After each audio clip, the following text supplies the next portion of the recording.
సంవత్సరం నా పేరు శేష్ కుమార్. వివరాలకైతే ఒంగోలు నగరపాలక సంస్థలో పనిచేస్తున్న పారిశుద్ధ్య కార్మికులకు ఉద్యోగస్తులకు ఒంగోలు ఉపా సూపర్ స్పెషాలిటీ హాస్పిటల్ ఆధ్వర్యంలో స్థానిక నగరపాలక సంస్థ కార్యాలయంలో ఉచిత మెడికల్ క్యాంపును నిర్వహించారు. ఈ కార్యక్రమానికి ముఖ్య అతిథిగా జిల్లా కలెక్టర్ దినేష్ కుమార్, మేయర్ గంగాడి చేత, కమిషనర్ వెంకటేశ్వర హాజరయ్యారు. ఈ మెగా హెల్త్ క్యాంపులో ఉపా సూపర్ స్పెషాలిటీ హాస్పిటల్ వైద్యులు doctor Prakash Chawla, doctor Anil Kumar, doctor Sridhar, doctor Srinivasulu, doctor Jyoshna, doctor Ram Subbareddy పాల్గొని వైద్య సేవలు అందించారు. దాదాపు 400 మందికి వైద్య సేవలు అందించినట్టు హాస్పిటల్ వైద్యులు తెలిపారు. ఈ సందర్భంగా ఉపా సూపర్ స్పెషాలిటీ హాస్పిటల్ డైరెక్టర్లు మాట్లాడుతూ వైద్య సేవలు అందించడంలో మేము ఎప్పుడు ముందుంటామన్నారు. ఈ కార్యక్రమంలో hospital director doctor Prakash Chawla, doctor Umapathi Chowdary, doctor Anil Kumar, doctor Anapathi Srinivasu తదితరులు పాల్గొన్నారు.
రండి అందరూ. అదేవిధంగా మేస్త్రి ఎక్కడున్నా సరే మేస్త్రి పారిశుద్ధ్య కార్యక్రమం కొనసాగుతుంది. ఒంగోలు నగరపాలక సంస్థ నిర్వహించేటటువంటి శిబిరాల పర్యవేక్షణ అనంతరము డయాస్ మీద సుఖావసరాలుగా మెగా శిబిరాలను పరిశీలించిన అనంతరం వచ్చి డయాస్కి వచ్చి సుఖావసరాలు కావాల్సిందిగా కోరుతున్నాము. ఈ కార్యక్రమాన్ని జీవితంలో అందరూ కార్పొరేటర్లు, డిప్యూటీ మేయర్లు మరియు స్టాండింగ్ కమిటీ మెంబర్స్ కూడా సహకరించాలని కోరుకుంటూ ఉన్నాను.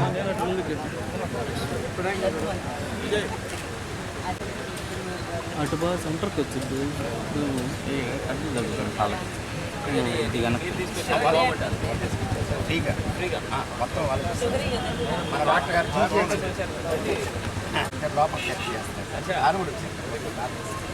సంఘమిత్ర హాస్పిటల్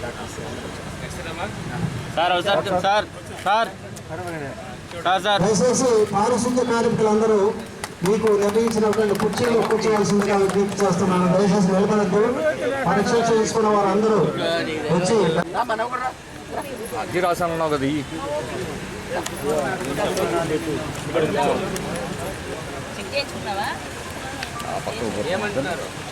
నగరపాలక సంస్థ మేనేజర్ గారు దయచేసి రండి అందరూ. అదేవిధంగా మేస్త్రి ఎక్కడున్నా సరే మేస్త్రి పారిశుద్ధ్య కార్యక్రమం కొనసాగుతుంది.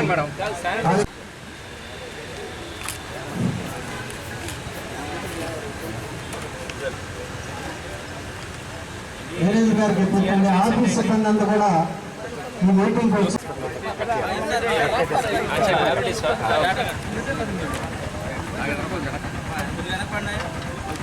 లేకుండా సార్ రాజకీయాల్లోకి వచ్చిన తర్వాత గవర్నమెంట్ రాజకీయాలన్నీ ఖచ్చితంగా ఉంటాయి. సార్ 2వ పదవి యాడ్ చేశారు. మామూలు టెన్షన్ సార్.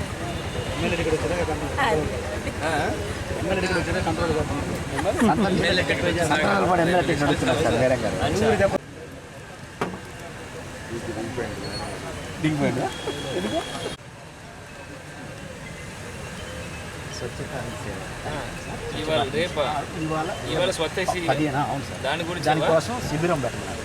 ప్రత్యేక వైద్య శిబిరం శారీ పారిశుద్ధ్య కార్మికులకు మోడీ గారు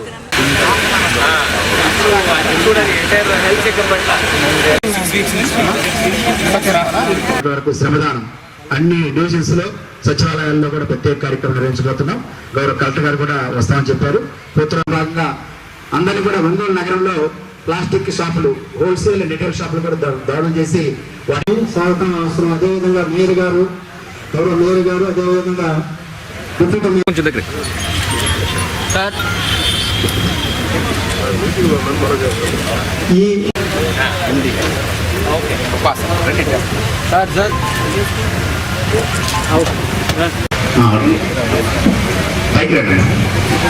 నేను డాక్టర్ అనిల్ కుమార్ అండి, ఉపాస్ హాస్పిటల్. కలిసి మీకు ఇవాళ ఆఫ్టర్నూన్ నుంచి మనకి క్యాన్సర్ స్పెషలిస్ట్ కూడా వస్తున్నారు. ఆయన కూడా 3 o'clock 4 o'clock అట్లా వస్తారు ఇక్కడికి. కలెక్టర్ గారు దినేష్ కుమార్ గారికి, అలాగే చక్కటి కార్యక్రమం Ongole municipal commissioner and Ongole గౌరవ మేయర్ గారు ఆధ్వర్యంలో చాలా మంచిగా జరుగుతుంది. స్వచ్ఛత హీ సేవ అని ఒక థీమ్ కింద గౌరవ ప్రధానమంత్రి గారు ఎంటైర్ దేశంలో ఉన్న ప్రతి ఒక్క పల్లెలో, నగరంలో ఇవాళ ముఖ్యంగా ఈ సఫాయి కర్మచారీస్ నూతన సురక్ష శిబిర్ అంటే వాళ్ళకున్న హెల్త్ రిలేటెడ్ యాక్టివిటీస్, వాళ్ళకున్న ఆరోగ్యం గురించిన క్యాంపు ప్రతి ఒక్క చోట్లో నిర్వహించడం జరుగుతుంది. ఈ కార్యక్రమంకి వచ్చేసినటువంటి ముఖ్యంగా అంటే ఇట్లాంటి ఒక మంచి ఆపర్చునిటీ ముఖ్యంగా ఎంతమందికి దాదాపుగా 700-800 మందికి ఒకే చోట్ల దొరకడం చాలా చాలా రేర్ ఆపర్చునిటీ. మీరందరూ కూడా డాక్టర్స్కి ఫస్ట్ ఆఫ్ ఆల్ మనం శరీరం గురించి, మన ఆరోగ్యం గురించి ఆలోచన చేయడానికి మీకు అంత టైం దొరకదు. ఎర్లీ మార్నింగ్ 5 గంటలకి లేచి దాదాపుగా 10 గంటల వరకు ప్రతి చోట్ల తిరిగి మళ్ళీ ఏదో అన్నం తినడానికి ఇంటికి వెళ్ళి కాసేపు పడుకొని మళ్ళీ ఈవినింగ్ మీరు ఈ కార్యక్రమంకి అటెండ్ చేయడానికి జరుగుతుంది. సో ఇది ఒకరోజు 2 రోజు కాదు, ప్రతిరోజు చేయాల్సిన పని ఇది. సో మన ఆరోగ్యం గురించి మనం ఆలోచించడానికి కూడా టైం లేకుండా ఉంటున్న సందర్భంలో ఇది ఒక మంచి అవకాశం మీ అందరూ కూడా భావించాలి. ఇప్పుడు సాండల్ గారు చెప్పారు, ఈ డాక్టర్స్ అండ్ లాయర్స్ అంటే డాక్టర్స్ అండ్ లాయర్స్ దగ్గర మనం వాస్తవం చెప్పాలని. ఎందుకు అంటే మనం ఏదో మొహమాటం చెప్పుకొని మనం ఉంటున్న సిమ్టమ్స్ కానీ మనం చెప్పకుండా ఉంటే అది ఇంకా పెద్ద రోగంగా వచ్చేసి మనకి చాలా బాధగా అనిపిస్తుంది. దానివల్ల వాళ్ళకి మీరు సద్వినియోగం చేసుకోవాలి. మీ రిలేటివ్స్కి, మీ దగ్గర ఉన్న ఇంటి దగ్గర ఉన్న అందరికీ కూడా ఈ కార్యక్రమం జరుగుతున్న రోజు అండ్ ఏ లొకేషన్స్లో జరుగుతున్న ఇన్ఫర్మేషన్ తెలియజేసుకొని ఖచ్చితంగా మీ ఇంట్లో ఉన్న ప్రతి ఒక్కరు కూడా ఆ పర్టికులర్ క్యాంప్కి తరలించవలసినంత మీ అందరికీ కోరుతున్నాను. ఈ కార్యక్రమం ఇవాళ ఇక్కడ ఒంగోలు నగరంలో ముఖ్యమైన ఒక కార్మికులకి ఇది జరగడం చాలా సంతోషం. ఎందుకంటే మీరు లేకుండా ఇక్కడ పారిశుద్ధ్యం ఉండదు, మీరు లేకుండా అందరికీ ఆరోగ్యం ఉండదు. సో మీరు ప్రతి క్షణము మీ ఆరోగ్యం అన్ని కూడా పాడు చేసుకొని మిగిలిన వాళ్ళకి సురక్ష ఇచ్చిన ఒక మంచి వ్యక్తులు. సో మీకు ఇచ్చిన ఈ సేవలు చాలా మంచి సేవల్ని మనందరికీ కూడా ఖచ్చితంగా అర్థమవుతుందని తెలియజేసుకొని ఇక్కడ ఇవాళ వచ్చిన డాక్టర్స్కి మరొకసారి నా అభినందనలు అని ధన్యవాదాలు తెలియజేసుకొని ఆస్టర్ రమేష్ హాస్పిటల్స్ నుంచి వచ్చినటువంటి డాక్టర్స్కి ఈ కార్యక్రమానికి వచ్చేసినట్టు మీ అందరికీ కూడా పేరు పేరున నా హృదయపూర్వక నమస్కారాలు. మా గౌరవ కార్పొరేటర్లు కూడా నా హృదయపూర్వక ధన్యవాదాలు తెలియజేస్తున్నాను. ముఖ్యంగా మన అందరి ఆరోగ్యం గురించి మన సెంట్రల్ గవర్నమెంట్ కానివ్వండి, స్టేట్ గవర్నమెంట్ కానివ్వండి ఎన్నో రకాలుగా మరి చర్యలు తీసుకుంటున్నారు. నిన్ననే మరి మన ఆరోగ్యం గురించి మరి గౌరవ సీఎం గారు ప్రోగ్రామ్ స్టార్ట్ చేశారు.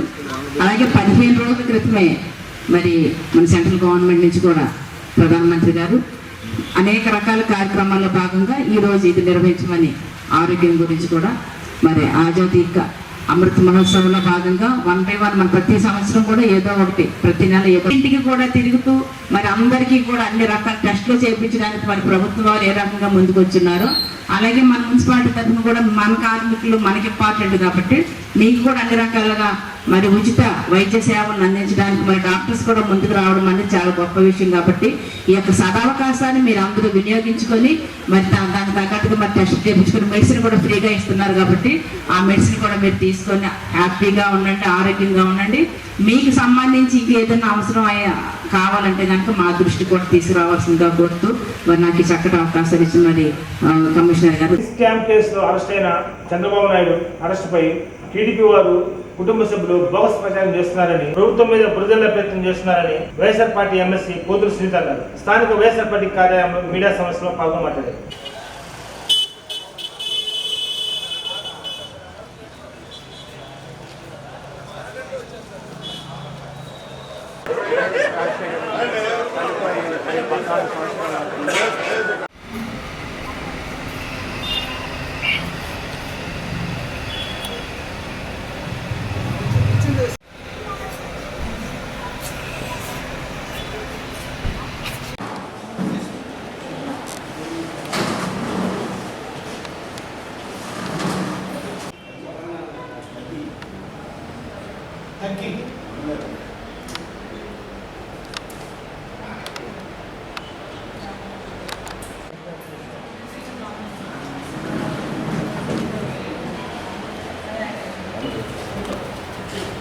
ఈరోజు మీడియా వారికి నా నమస్కారాలు.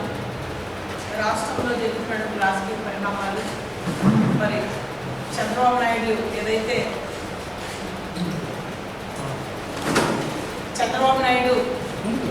స్కిల్ స్కామ్లో, స్కిల్ కార్పొరేషన్ అవినీతి కుంభకోణంలో మరి అరెస్ట్ అయ్యి పూర్తి ఆధారాలతో సిఐడి వారు విచారణలో కోర్టుకి హాజరుపరిచి మరి కోర్టు వారు కూడా రాజమండ్రి జైలుకి పంపించారు. మరి ఆ రోజు నుంచి ఈ రోజు వరకు తెలుగుదేశం పార్టీ నాయకులు, వారి కుటుంబ సభ్యులు గోవెల్స్ ప్రచారం చేస్తూ చేసిన తప్పును ఒప్పుకోకుండా ఈరోజు ప్రభుత్వంపై బురద చల్లే కార్యక్రమాలు చేస్తూ గోవెల్స్ ప్రచారమే ధ్యేయంగా ఈరోజు వాళ్ళు అనుసరిస్తున్నటువంటి తీరు, మరి ముఖ్యంగా ఈరోజు బ్రాహ్మణి గారు చంద్రబాబు నాయుడు కోడలు లోకేష్ సతీమణి బ్రాహ్మణి గారి రోజు మోత మోగిద్దామనే కార్యక్రమాన్ని తీసుకున్నారు.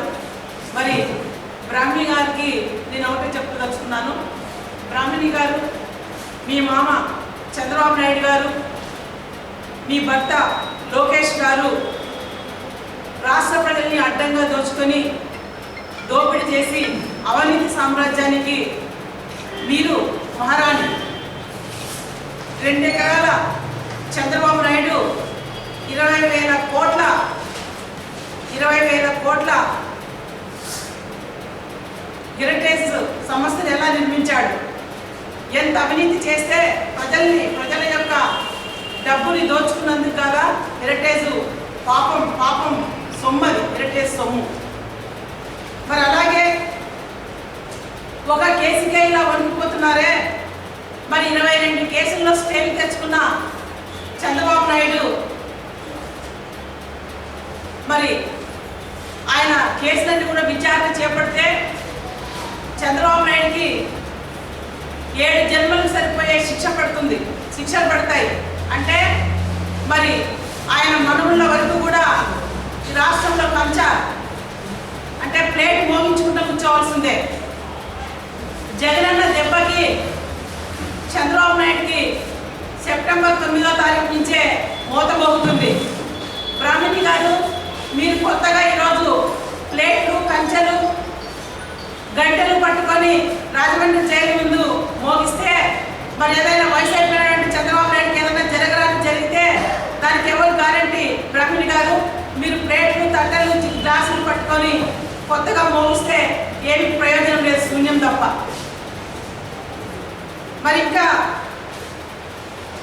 నేను బ్రాహ్మణి గారికి ఒకటి ఈరోజు అడుగుతున్నాను, సూటిగా ప్రశ్నిస్తున్నాను. బ్రాహ్మణి గారు, మీరు రామారావు గారి మనవరాలని చెప్పి ఈరోజు రాష్ట్రంలో తిరుగుతున్నారు. రామారావు గారిని వెన్నుపోటు పొడిచి హత్య చేసింది ఎవరు తెలియదా? మీ మామ చంద్రబాబు నాయుడు, మీ అత్త భువనేశ్వరి, మీ నాన్న బాలకృష్ణ గారు, చంద్రబాబు నాయుడు, మరి ఈ ముగ్గురు హత్య చేసిందని మీకు తెలియదా? మరి ఈ ముగ్గురితోన ఎన్టీఆర్ హత్య చేసిన ఈ ముగ్గురితో మీరు క్షమాపణ చెప్పించి ఈ రాష్ట్రంలో మీరు ప్రజల ముందుకు రావాలి. అలా వస్తేనే ప్రజలు క్షమిస్తారు, మహిళా లోకం కూడా క్షమిస్తుందని చెప్పి నేను బ్రహ్మి గారికి తెలియజేస్తున్నాను.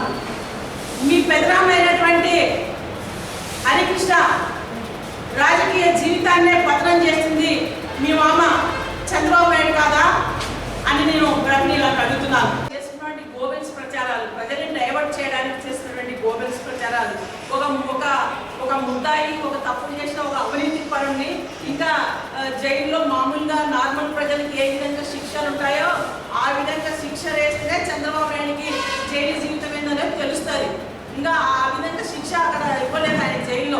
మంచి లాంఛనాలతోనే ఆయన పెట్టారు అక్కడ.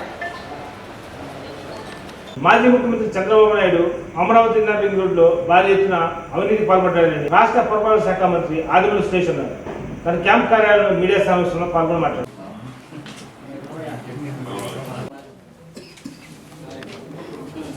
అమరావతి నిర్మాణం, రాజధాని అమరావతి రీజియన్ డెవలప్మెంట్ అథారిటీ అని, అమరావతి క్యాపిటల్ సిటీ అని, సీడ్ క్యాపిటల్ అని, స్టార్టప్ క్యాపిటల్ అని, స్టార్టప్ వివిధ రకాలుగా పేర్లు మార్చి ప్రణాళికలు సిద్ధం చేసుకొని నవనగరాలు నిర్మిస్తామని నమ్మబలికి ప్రజాధనాన్ని పేద బడుగు బలహీన వర్గాలు దళిత వర్గాలకు సంబంధించినటువంటి భూముల్ని దోచుకొని స్వార్థ ప్రయోజనాల కోసం రాజ్యాంగబద్ధంగా రాజ్యాంగం మీద ప్రమాణం చేసి పదవి బాధ్యతలు చేపట్టినటువంటి నారా చంద్రబాబు నాయుడు గారు అప్పుడు ఉన్నటువంటి ముఖ్యమంత్రి గారు కానివ్వండి, నారా లోకేష్ బాబు గారు అప్పుడు ఉన్నటువంటి మంత్రి కానివ్వండి, శాసనమండలి సభ్యులు కానివ్వండి,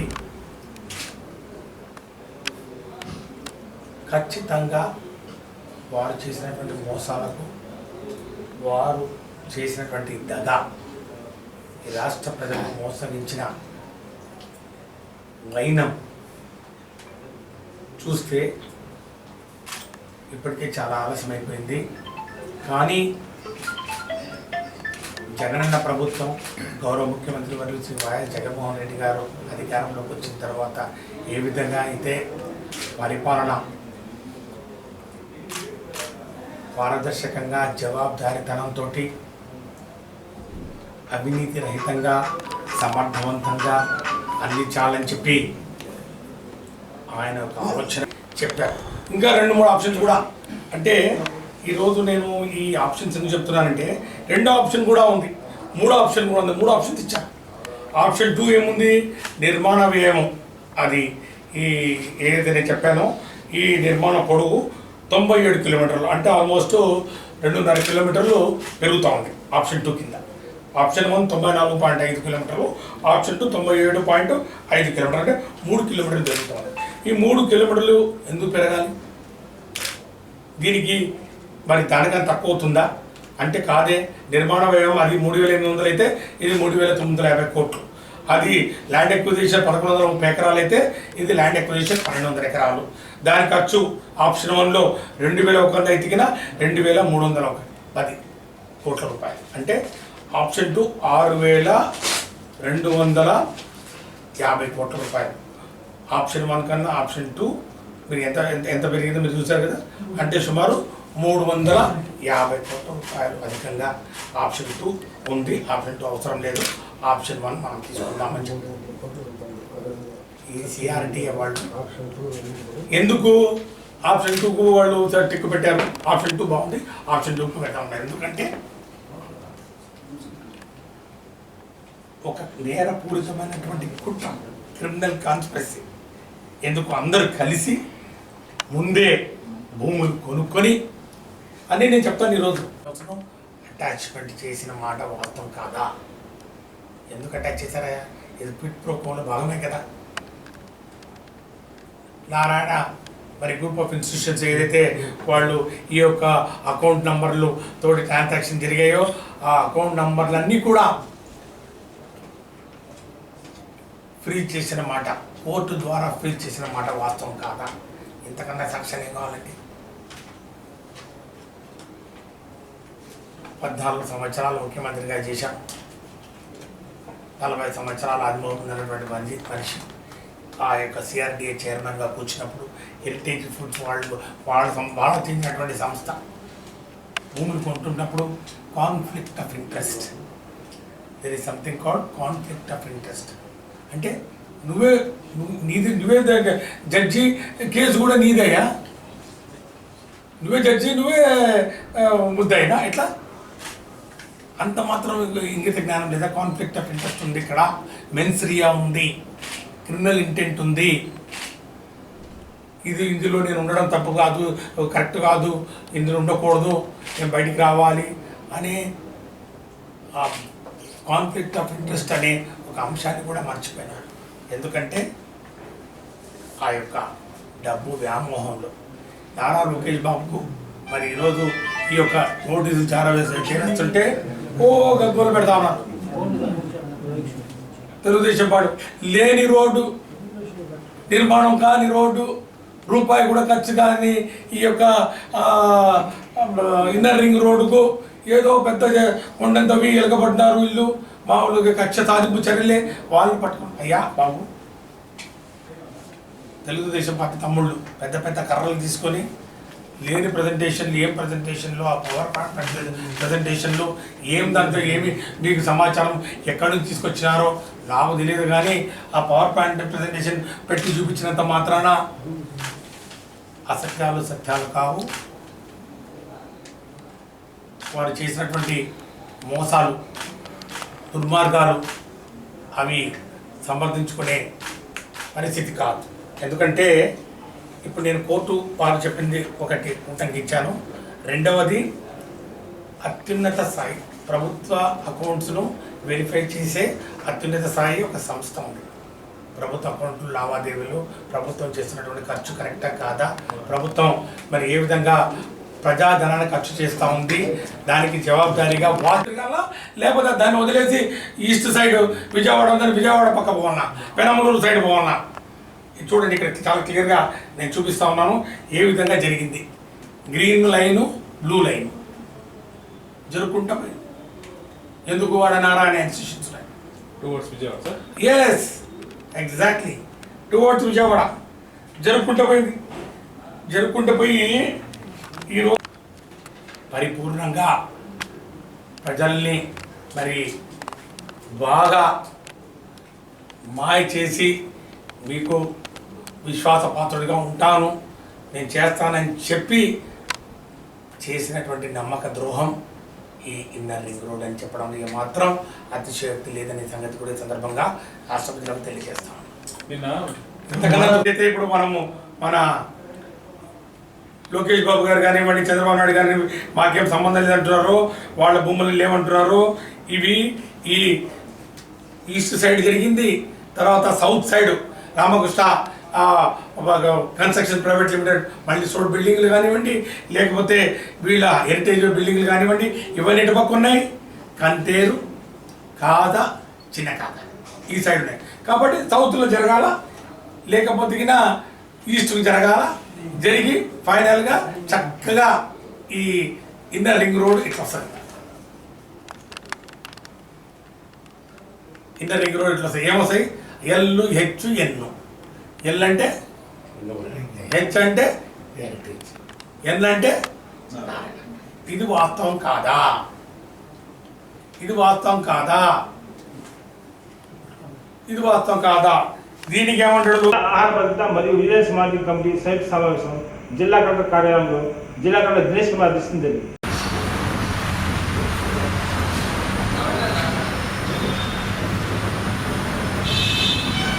పాల్గొనలేదు కాబట్టి ఈ సభాముఖంగా కలెక్టర్ గారిని, జేసీ గారిని, జేసో గారిని మాకు ఒక ఆఫీస్ రూమ్ ఎస్టాబ్లిష్ చేయమని చెప్పి సవినంగా వెళ్తున్నాం. ఈ రోజున అసలు ఎక్కడా లేదు. అది తిన్న మరుసటి రోజు అందరూ మళ్ళీ హాస్పిటల్లో ఫుడ్ పాయిజన్, అది తినడం ఒకటి, ఇమీడియట్గా మళ్ళీ అన్ని హోటల్స్ని మనమే తింటున్నాం. కల్తీ చేస్తుంది మనమే, తింటుంది మనం, మన పిల్లలే. ఇమీడియట్గా హోటల్స్ కూడా కాల్ చేస్తారు, వాళ్ళు వచ్చి దాన్ని తీసుకొని వచ్చి స్టోర్ చేసి సండే దాన్ని సేల్ చేస్తారు. సో ఈ మేము వాళ్ళకి కోఆపరేట్ చేసేవాళ్ళం. అలాగే చాలా కేసెస్ కూడా వాళ్ళకి ఇవ్వడం జరిగింది, ఆ పిల్లలు తినిపిస్తున్నాం. సో దాని మీద కూడా మెడికల్ డిపార్ట్మెంట్ ఎవ్రీ సండే, మిగతా రోజుల్లో కూడా అక్కర్లేదు, ఓన్లీ సండే పోయి మార్కెట్లో కూర్చొని. అలాగే ఈ ప్రతి ఒక్కరు విలేజెస్ నుంచి డెఫిషియన్సీ సాలిడ్స్ వాడు గిద్దలూరులో మళ్ళీ కలెక్టర్, ఇదే కలెక్టర్ కాదు, మళ్ళీ గిద్దలూరుకి రికమెండ్ చేస్తారు, అక్కడ వెరిఫై చేస్తారు. సో అక్కడ లోకల్లోనే స్ట్రాంగ్ ఇన్స్ట్రక్షన్స్ ఇచ్చి స్క్రూటినీ చేసినట్టయితే మన డిస్ట్రిక్ట్ హెడ్ క్వార్టర్స్ కూడా అంత పెద్ద ప్రెజర్ రాకపోవచ్చు. అలాగే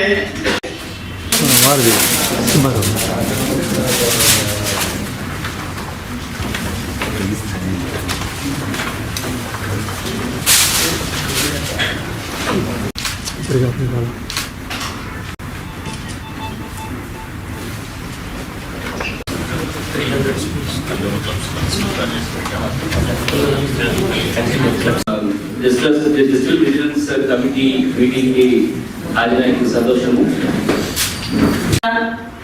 నాకు మొదటి నుంచి కూడా ప్లాస్టిక్ అంటే ప్లాస్టిక్ వాళ్ళు వచ్చి ఆనందాలు, ప్లాస్టిక్ ని నిరోధించడానికి నేను వేరే రోజు నుంచి ఈ రోజు వరకు కూడా నేను చాలా ఇబ్బంది, చాలా గట్టిగా స్ట్రిక్ట్గా నేను అమలు చేయడానికి మేము మా కౌన్సిల్లో కూడా ఆమోదం జరిగింది. అంతేకాకుండా సెంట్రల్ గవర్నమెంట్, స్టేట్ గవర్నమెంట్ కూడా ప్లాస్టిక్ ని బ్యాన్ చేసి చట్టాలు కూడా వచ్చినాయి. కానీ ఈ రోజు కూడా ఏ షాప్లను మరి ప్లాస్టిక్ లేనటువంటి షాప్ ఏదైనా ఉన్నదా అనేది మరి ఈ సందర్భంగా మిమ్మల్ని అందరూ నేను అడుగుతున్నాను. దయచేసి మీ అందరూ సహాయ సహకారాలు కూడా చాలా అవసరం. ఎందుకంటే ఏ ఒక్కరు చేస్తే దీన్ని మనం నిర్మూలించలేము. మన నిద్ర లేచినప్పటి నుంచి కూడా ప్లాస్టిక్ తో మన దినచర్య అనేది స్టార్ట్ అవుతుంది. కాబట్టి ఎన్ని రోగాలకి కారణం కూడా ప్లాస్టికే. ఈ రోజు మన పెద్దలందరూ చాలా చాలా రకాల సమస్యలు చెప్పినా ఆ సమస్యలందరికీ కూడా మూల కారణం ప్లాస్టిక్. అలాంటి ప్లాస్టిక్ నిరోధించే విధంగా మరి ఈ రోజు నుంచి అయినా సరే మరి చర్యలు తీసుకుంటారని చెప్పేసి మరి కలెక్టర్ గారి ఆధ్వర్యంలో మిమ్మల్ని అందరికీ కూడా రిక్వెస్ట్ చేస్తున్నాను. అంతేకాకుండా ఇంకొక ఇందాక నేను చెప్పినట్లుగా ఫుడ్ ఇన్స్పెక్టర్, ఎందుకంటే మనకు ఒంగోలు ఈ మధ్యకాలంలో చాలా చాలా షాప్స్, రోజుకో షాప్ వస్తుంది.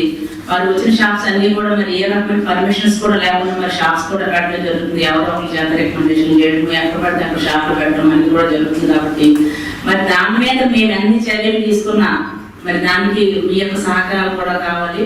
అది కూడా షాప్స్ అనేది మరి స్థలాలు ఎక్కడ చిన్న చిన్న స్థలాలు ఉంటే అక్కడ కూడా ఆక్రమించేసి షాపులు కట్టేసుకుంటున్నారు. అదొక విషయం. మాకు కంపల్సరీగా ఫుడ్ ఇన్స్పెక్టర్ అనే పోస్ట్ మాకు కంపల్సరీ అలర్ట్ చేయమని చెప్పేసి మీకు అందరికీ మనవి చేస్తున్నాను. ఎందుకంటే ఈ రోజు మనం చెప్పింది మరి మార్కెట్లు కానివ్వండి, అలాగే fish market, mutton market, chicken, కూరగాయలు అన్ని చోట్ల కూడా వాళ్ళు ఇష్టాసారంగా ఎక్కడెక్కడ కూరగాయలు అమ్మేస్తున్నారు. చికెన్, మటన్ అనేది మరి ఓల్డ్ స్టాక్ అమ్ముతున్నారు. అలాగే ఫ్రెష్ గా ఉండడానికి రకరకాల చర్యలు తీసుకుంటున్నారు. అనేది రకరకాల కోటింగ్స్ కూడా పెడతారని చెప్పి మీరే గమనించున్నారు. కాబట్టి మరి అలాంటిది మరి మున్సిపల్ అధికారులు నిరంతరం కూడా మరి సిటీలో తిరగడం జరుగుతుంది. కాబట్టి మాకు కూడా అవకాశాన్ని ఇచ్చినట్లయితే తరోగా పర్ఫెక్ట్ గా మేము దాన్ని నిర్వహించడానికి అవకాశం ఉంటుంది. అలాగే ఇంకొకరు చెప్పారు ఈ స్లాటర్ హౌస్ గురించి. మేము ఆల్రెడీ కౌన్సిల్ లో కూడా స్లాటర్ హౌస్ అంటే ఆల్రెడీ ఎప్పటి నుంచో ఉందని మాకు తెలియదు. కానీ ఈ మధ్యకాలం నేను కూడా గుర్తించి కంపల్సరీగా స్లాటర్ హౌస్ లో మాత్రమే ఈ మటన్ అనేది కట్ చేయాలనే విషయాన్ని మేము ఆల్రెడీ ఆమోదించడం జరిగింది కౌన్సిల్ ద్వారా. కాబట్టి దాని మీద కూడా మేము చర్యలు తీసుకుంటాం. నేను కలెక్టర్ గారు కూడా చెప్పడం జరిగింది. ఆ కమిషనర్ గారు చెప్పారు ఇమీడియట్ గా ఆ స్లాటర్ హౌస్ అనేది తీసుకురావడానికి నేను నా శాశ్వతంగా ప్రయత్నం చేస్తాను. ఇంకొక విషయం, ఈ mutton market and chicken market దగ్గర క్లీనింగ్ గురించి మాట్లాడారు. మీరు ఇప్పుడు చూడండి, ఎందుకంటే అది వరకు రోజుల్లో ఒక రకం, కానీ మేము లేటెస్ట్ గా మా చికెన్ సెంటర్ లో మటన్ మార్కెట్ దగ్గర కూడా మేము రోడ్స్ కూడా ఫామ్ చేయడం జరిగింది.